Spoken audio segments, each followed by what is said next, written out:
بسم الله الرحمن الرحيم. الحمد لله رب العالمين، والصلاة والسلام على أشرف الأنبياء وسيد المرسلين سيدنا وحبيبنا محمد وعلى آله وأهل بيته وصحبه أجمعين. أما بعد، فأعوذ بالله من الشيطان الرجيم. بسم الله الرحمن الرحيم. يا أيها الذين آمنوا لا تلهكم أموالكم ولا أولادكم عن ذكر الله ومن يفعل ذلك فأولئك هم الخاسرون وأنفقوا مما رزقناكم من قبل أن يأتي أحدكم الموت فيقول رب لولا أخرتني إلى أجل قريب فأصدق وأكن من الصالحين ولن يؤخر الله نفسا إذا جاء أجلها والله خبير بما تعملون. صدق اللہ العظیم.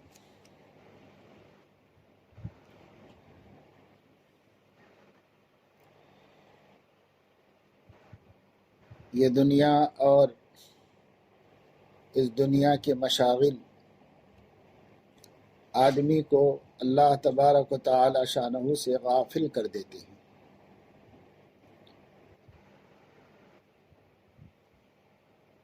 اللہ تعالیٰ سے غافل کرنے والی چیزوں میں خصوصاً آدمی کے مال کو اور اس کی اولاد کو بہت دخل ہے، اس لیے کہ مال قوام زندگی ہے اور اسی کے ذریعے سے انسان کی ضرورتیں پوری ہوتی ہیں اور اسے سہولت، راحت اور آرام ملتا ہے. تمناؤں اور آرزوؤں کی تکمیل کے لیے بھی مال کا محتاج ہے، صحت کے لیے بھی مال کا محتاج ہے، اور راحت اور آرام کے اسباب کے لیے مال کا محتاج ہے. اس لیے مال کی فکر اور مال کی حرص آدمی کے اندر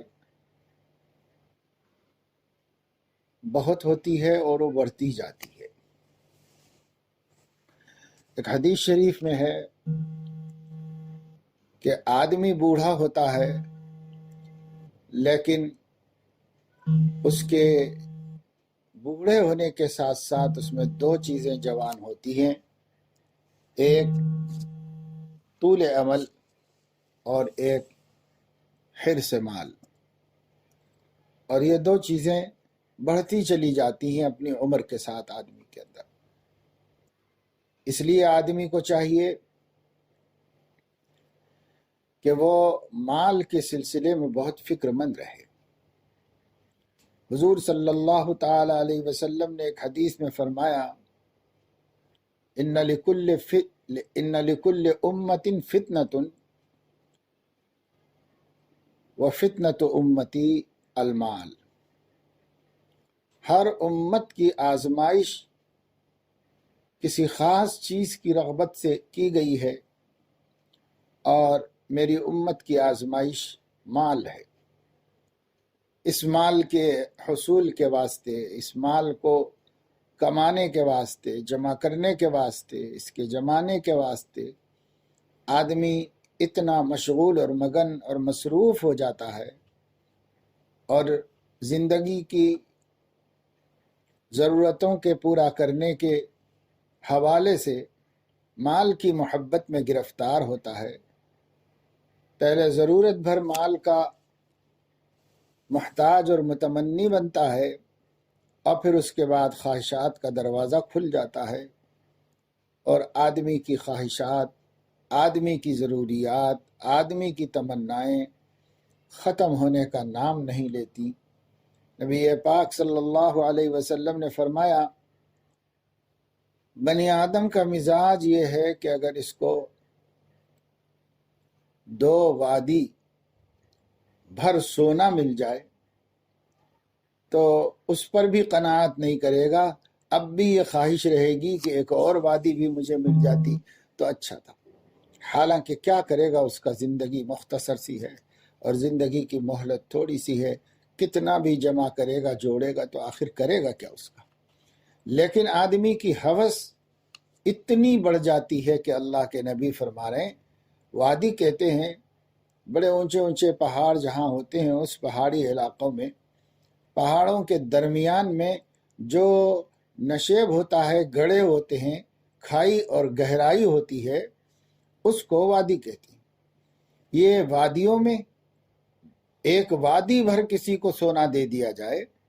تو بھی اس کی حرص بجھنے والی نہیں ہے، اور وہ یہ چاہے گا کہ ایک ہی ہے، دو ہوتی تو اچھا تھا، ایسے اس کے دل میں تمنا آئے گی۔ تو یہ مال کی محبت انسان کو اتنا مشغول کر لیتی ہے، اتنا مشغول کر لیتی ہے کہ وہ یاد الہی کے فریضے سے غافل ہو جاتا ہے۔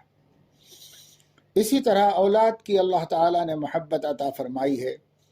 ان کی راحت، ان کا آرام، ان کی خوشیاں، ان کا سکھ، ان کا چین، ان کی تعلیم و تربیت، اس کے لیے آدمی ایسا مشغول ہوتا ہے اور ان پر اتنا دھیان دیتا ہے، پھر اللہ تعالیٰ کی طرف دھیان دینے کی اس کو فکر نہیں ہوتی، توجہ نہیں ہوتی۔ اسی طرح عورت یعنی اس کی بیوی، ایک آدمی ہے جو شادی شدہ ہے تو خود اس کی بیوی کے تقاضے اور اسے خوش رکھنے کی فکریں اور اس کے مطالبات اور اس کی آزمائشیں اتنی بڑھ جاتی ہیں کہ آدمی اس کے اندر کھو کر اپنی آخرت کو بھول جاتا ہے اور اللہ تعالیٰ کے ذکر سے غافل ہو جاتا ہے۔ تو سورۃ المنافقون کے اختتام پر اللہ تبارک و تعالی شانہ اسی چیز کی طرف توجہ دلا رہے ہیں، یا ایھا الذین آمنوا، اے ایمان والو، لا تلہکم اموالکم ولا اولادکم عن ذکر اللہ، تمہارے مال اور تمہاری اولاد یہ اللہ کے ذکر سے تم کو غافل نہ کرتے، غفلت میں نہ ڈالے۔ ٹھیک ہے، مال ضرورت زندگی ہے، فکر کرو، کوشش کرو، کسب حلال میں اپنے آپ کو مشغول کرو اور حلال کمائی کو ایک اہم ذمہ داری سمجھ کر ادا کرو، اس لیے کہ کسب الحلال فریضۃ بعد فریضۃ اللہ، اللہ تعالیٰ کے فرائض کے بعد اہم ترین ذمہ داری ایک آدمی پر جو نافذ ہوتی ہے وہ کسب حلال کی ذمہ داری ہے، کیونکہ کسب حلال نہیں ہوگا تو عقل حلال کیسے کرے گا؟ عقل حلال کا اس کو حکم دیا گیا ہے، اور حلال کھانا ہی جو ہے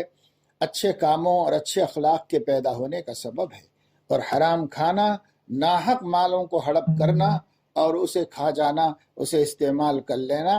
بد اخلاقیوں کے پیدا ہونے کا سبب ہے اور آخرت کی سخت ترین رسوائی اور عذاب کا وسیلہ ہے۔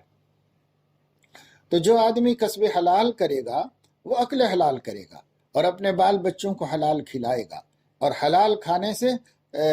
پاکیزہ روزی سے پاکیزہ اخلاق اور پاکیزہ صفات پیدا ہوتی ہیں۔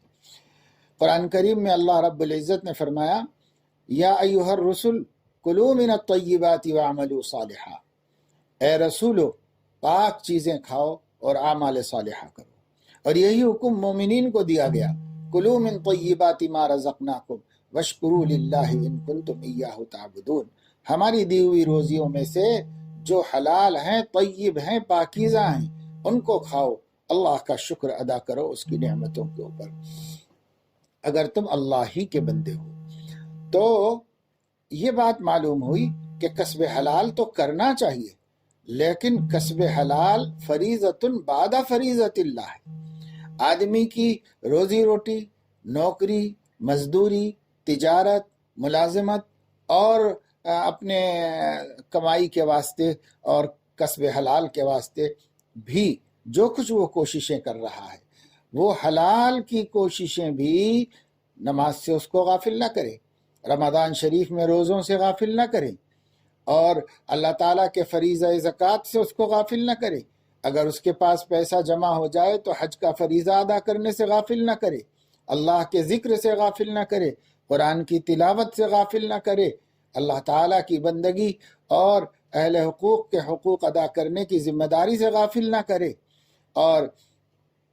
والدین کی خدمت سے غافل نہ کرے، اور امر بالمعروف نہی عن المنکر سے غافل نہ کرے، اس لیے کہ کسب حلال ضروری ہے، فریضہ ہے، لیکن بعد فریضت اللہ ہے۔ اللہ کے فرائض کو چھوڑ کر جو کمائی کی جائے گی، اس کمائی کی کیا اہمیت ہے اور اس کمائی میں کیا برکت ہو سکتی ہے۔ اس لیے اللہ تعالیٰ نے فرمایا لا تلہکم اموالکم ولا اولادکم عن ذکر اللہ، اولاد کی پرورش، بیوی بچوں کی نگہداشت، ان کی راحت اور سکون کا انتظام، ان کے لیے گھروں میں ہر قسم کی سہولتیں فراہم کرنے کی فکریں، یہ سب ہوں ٹھیک ہیں، لیکن یہ اللہ کے ذکر سے غافل نہ کریں، اللہ کی یاد سے غافل نہ کریں۔ یہ یاد رہے کہ نماز کا وقت ہو رہا ہے، یہ یاد رہے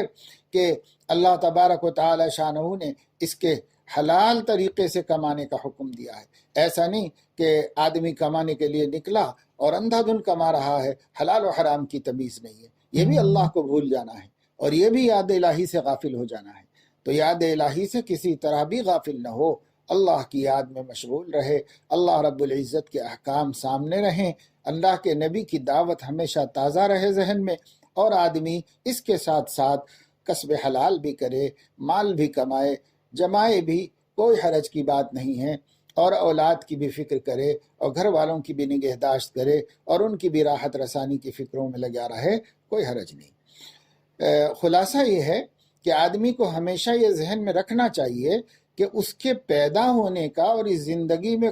اس دنیا میں کچھ دن زندگی گزارنے کا مقصد کیا ہے، کیوں اللہ نے اس کو پیدا کیا ہے۔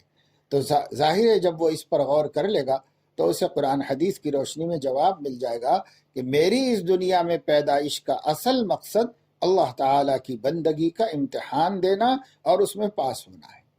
کہ میں اللہ کو بھول کر نہیں جیوں گا، میں اللہ کے ساتھ کسی کو شریک نہیں کروں گا، میں اللہ تعالیٰ کے احسانات کو فراموش نہیں کروں گا، میں اس کے بھیجے ہوئے نبی کی مخالفت نہیں کروں گا، میں اس کی اتاری ہوئی کتاب کی خلاف ورزی نہیں کروں گا، میں اس کی دعوت پر چلوں گا، میں اس کے احکامات کو بجا لاؤں گا۔ اس کے لیے میں اس دنیا میں پیدا کیا گیا ہوں، لیکن اس دنیا میں رہنے کے لیے کچھ اور چیزیں بھی اللہ ہمارے ساتھ میں لگائے ہیں، شادی بیاہ لگائے ہیں، آل اولاد لگائے ہیں، اور پیٹ کی تقاضے لگائے ہیں، اور اس پیٹ کے تقاضوں کو پورا کرنے کے لیے وسائل دنیا میں رکھے ہیں، ان وسائل کو حاصل کرنے کے لیے بڑی تگ و دو مقدر ہوئی ہے، اور یہ سب مجھے کرنا ہے۔ تو وہ تو دوسرے نمبر کی چیز ہے کہ اپنے آپ کو قائم رکھنے کے لیے، اپنی صحت سلامتی کے لیے، اور اپنی زندگی کو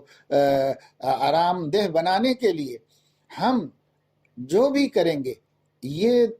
ثانوی چیز ہے، اصل چیز اللہ تعالیٰ کی بندگی ہے۔ تو جب اصل اللہ کی بندگی ہے اور اللہ تعالیٰ نے ہمارے اندر جو تقاضے رکھے ہیں ان تقاضوں کو پورا کرنے کی اجازت بھی دی ہے اور اس کے ذرائع بھی دیے ہیں اور اس کے اسباب بھی دنیا میں مہیا کیے ہیں، اور ان اسباب کے ذریعے سے وہ یہ سب نعمتیں فراہم کرتا ہے، لیکن اس لیے نہیں کہ ہم اسی میں الجھ کے رہ جائیں اور ہم اسی میں لگ کر غافل ہو جائیں، اس لیے نہیں، بلکہ اللہ کو یاد کرنے اور اس کو یاد رکھنے اور اس کے ذکر کے ساتھ زندگی گزارنے کی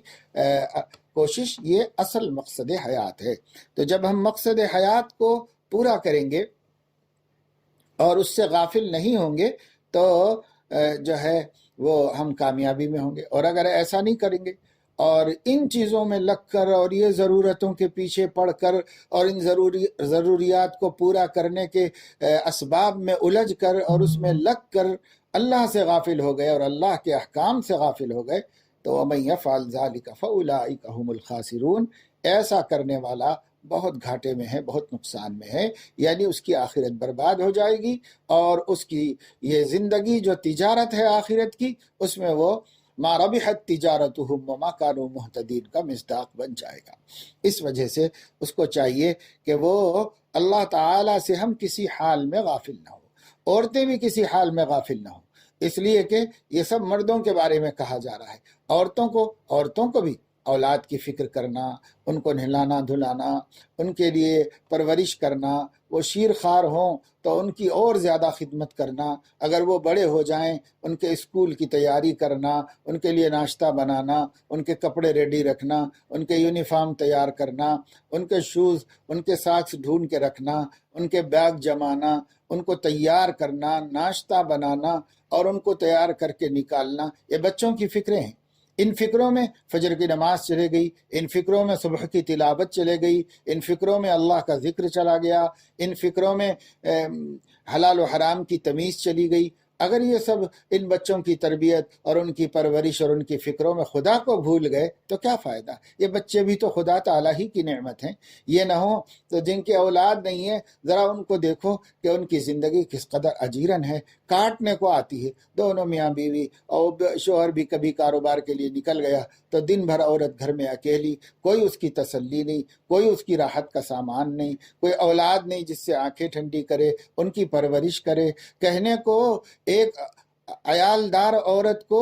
اولاد کا ہونا بڑے جھنجھٹے نظر آتا ہے، لیکن جب وہ دیکھے کہ بے اولاد وہ عورت جس کا گود خالی ہے، اس کی حسرتیں، اس کی فکریں، اس کی پریشانیاں اور اس کی زندگی کی مایوس کن زندگی، یہ دیکھتے ہیں تو سمجھ میں آتا اولاد کتنی بڑی نعمت اللہ تعالیٰ کی۔ تو جب اللہ نے یہ اولاد کی نعمت عطا فرمائی ہے تو یہ اللہ ہی نے تو دی ہے، تو دینے والے کا یہ شکریہ ہوا کہ اللہ کی دے ہوئے ان نعمتوں سے اپنی آنکھیں بھی ٹھنڈی کر رہے ہیں اور اپنے کو اپنی طبیعت میں فرحت اور انبساط اور خوشیاں بھی مل رہی ہیں اور وہ بھی حاصل کر رہے ہیں۔ اور ان بچوں کی پرورش میں، کھلانے میں، پلانے میں، پالنے میں، بڑا کرنے میں ایسے لگ گئے کہ نعمت دینے والے ہی کو بھول گئے کہ جس نے نعمت دی ہے اس کا شکریہ ادا کرو، جس نے نعمت دی ہے اس کے فریضے ادا کرو، اس کی ذمہ داریوں کو پورا کرو، اس نے جس مقصد کے لیے پیدا کیا ہے اس مقصد کو پیدا کرو تو پورا کرو۔ تو یہ عورتوں کو بھی حکم ہے، یہ مردوں کو بھی۔ اے ایمان والو، اس میں مرد بھی داخل ہیں، اس میں عورتیں بھی داخل ہیں۔ لا تلہکم اموالکم ولا اولادکم، تمہاری دولت، تمہارا مال اور تمہاری اولاد، جو مال مل گیا وہ بھی، اور جو مال کمانے کی فکریں ہیں وہ بھی تمہیں یاد الہی سے غافل نہ کریں۔ اور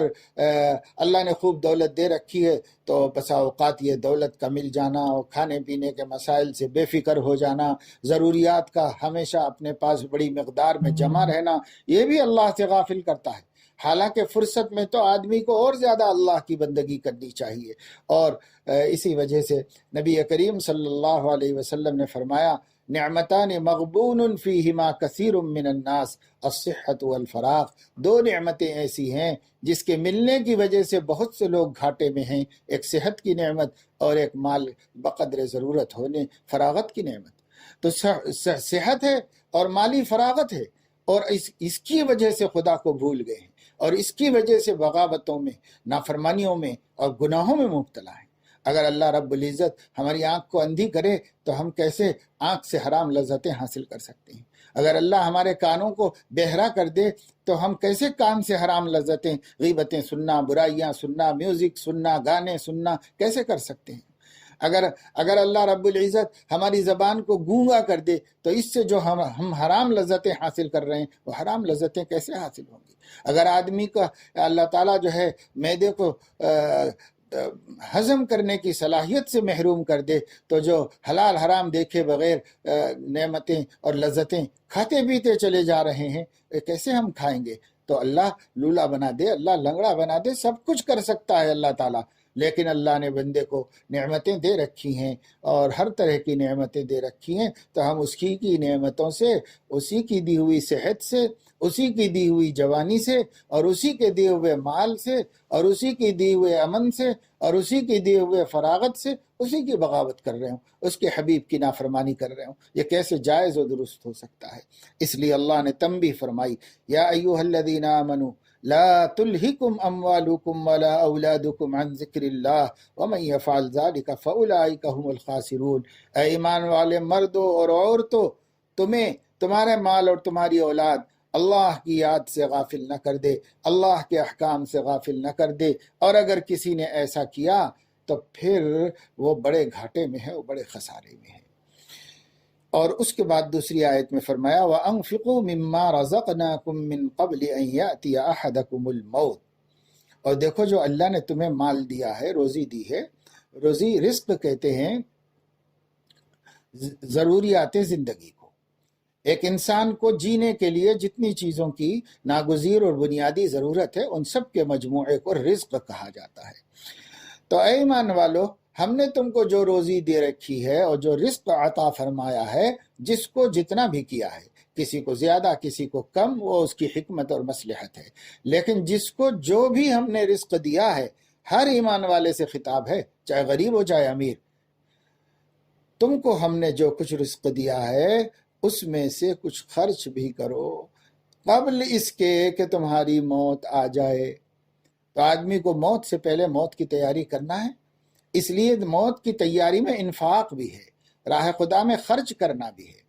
دیکھیے ایک ہوتی ہے زکوٰۃ، جو ایک خاص نصاب کا مال جمع ہونے پر اور ایک خاص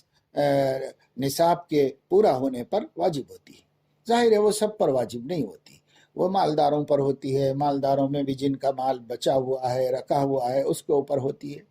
سونے چاندی پر ہوتی ہے، ہر کسی ضروریات زندگی پر نہیں ہوتی۔ تو خیر اس کا ایک نصاب ہے، وہ زکوٰۃ ہے، وہ تو دینا ہی دینا ہے،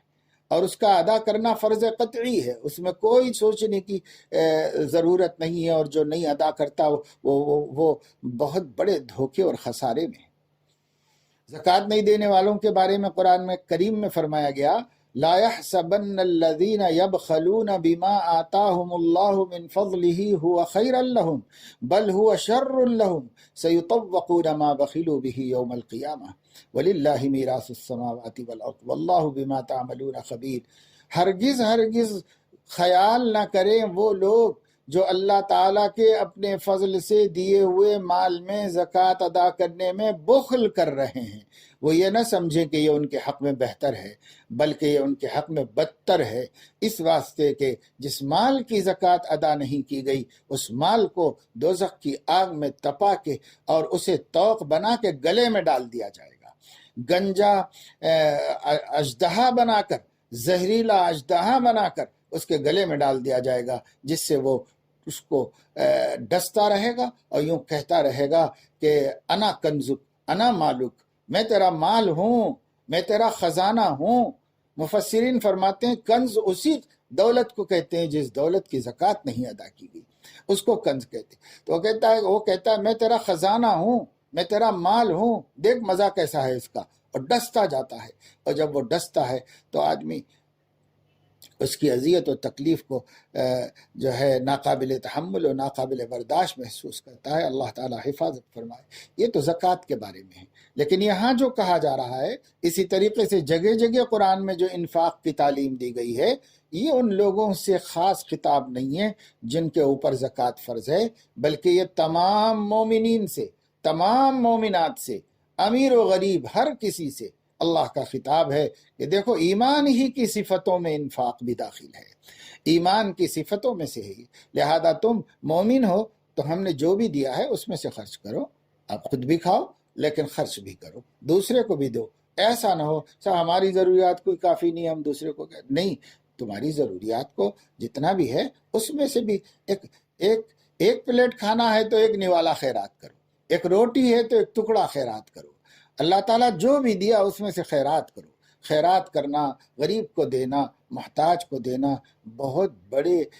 کمال کی اور بہت بڑے ثواب کی بات ہے، اور یہ انفاق نہ کرو گے تو پھر غفلت پیدا ہوگی، دل سخت ہو جائے گا اور مال کی محبت اللہ کے ذکر سے غافل کر دے گی۔ اس لیے صدقہ کرتے رہو، خیرات کرتے رہو، تاکہ یاد الہی رہے اور اللہ کی طرف دھیان رہے اور اللہ کی طرف توجہ رہے۔ اس لیے دلوں کے سخت ہونے کا علاج بھی انفاق ہے۔ اپنے مال کو خرچ کریں، جینا چاہے تو بھی کرو، اس سے بخل ختم ہوگا۔ اگر کسی کے دل میں فطری طور پر بھی بخل ہے تو وہ زبردستی خیرات کرتا رہے تو اس کا وہ بخل آہستہ آہستہ کم ہو جائے گا اور اعتدال میں آ جائے گا۔ تو اس وجہ سے انفاق کا حکم دیا گیا ہے۔ آج کل تو بہت زیادہ ضرورت ہے اپنے اطراف اکناف میں دیکھنے کی، اپنے رشتہ دار قریب کے پہلے دیکھیں، سب سے پہلے کہ بے قریبی رشتہ داروں میں کون وہ غریب ہیں، کن کے بچے کمزور ہیں، جن کے گھر میں کمانے والے نہیں ہیں، یا یہ کہ روز کا روز کمانے والے ہیں، اس وقت کیا صورتحال ہو رہی ہوگی، برابر نظر رکھنا چاہیے ان کو جن کے مال میں اللہ نے گنجائش رکھی۔ وہ اپنے رشتہ داروں پر، قریبی رشتہ داروں پر کڑی نظر رکھیں اور ان کو محتاج ہونے نہ دیں، قبل اس کے کہ ان کو ہاتھ پھیلانا پڑے، ہم آگے بڑھ کر عزت کے ساتھ ان کی ضرورت پوری کر دیں۔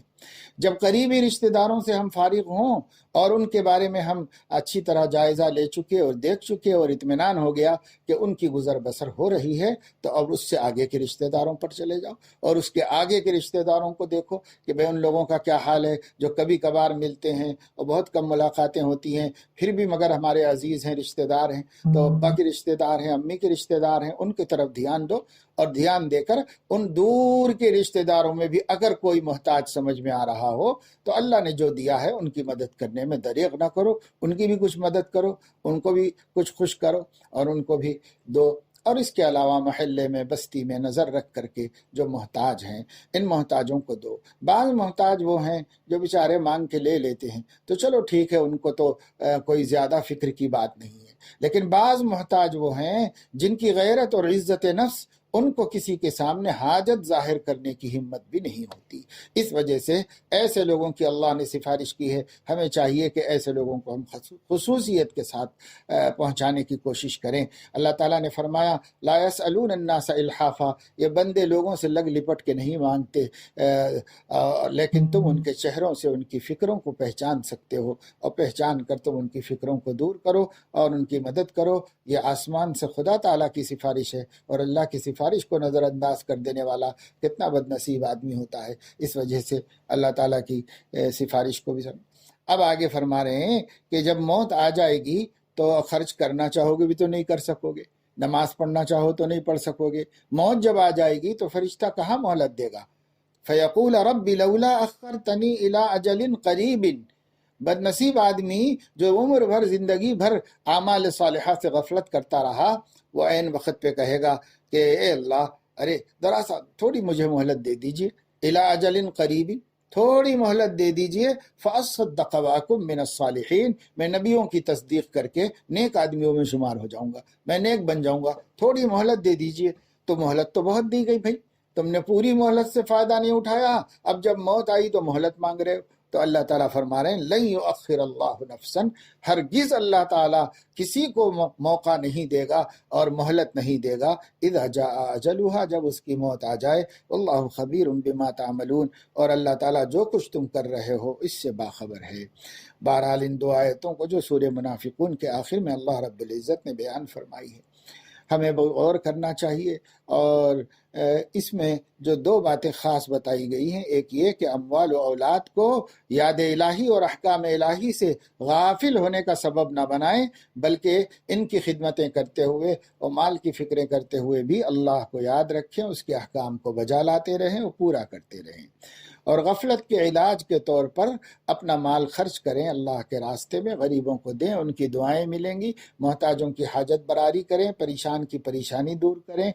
بیمار کا دل خوش کریں۔ اللہ رب العزت اس کے ذریعے سے جب ان کے دلوں سے دعائیں نکلیں گی تو یہ دعائیں تمہارے غافل ہونے سے تم کو بچائیں گی، اور اللہ تعالیٰ کا خاص فضل و کرم تم پر ہوگا۔ اور کوئی بھی اچھے کام کرنے کے لیے موت کا انتظار نہ کرے، جب وقت آخر آ جائے گا تو کرنا چاہیں گے بھی تو نہیں کر سکیں گے، کیونکہ اللہ نے جو ٹائم لکھ دیا ہے اس میں نہ کمی ہوگی نہ زیادتی ہوگی۔ تب مہلت چاہو گے تو مہلت بھی نہیں ملے گی۔ اللہ تعالیٰ اپنے فضل و کرم سے ہمیں توفیق نصیب فرمائے کہ ہم اللہ رب العزت کی دی ہوئی اس صحت کی، سلامتی کی، اور جوانی کی اور عمر کی، اور جو ہے مال و دولت کی، فراغت کی اور فرصت کی قدر کرتے ہوئے اللہ تعالیٰ کے احکام کو بجا لاتے رہیں، اور جب ہماری مصروفیت بڑھ جائیں تب بھی ہم اللہ کو نہ بھولیں، اور اللہ تعالیٰ کے یہ ذکر اور اللہ تعالیٰ کے احکام کو یاد رکھ کر زندگی گزاریں۔ جو بندہ اپنی زندگی کی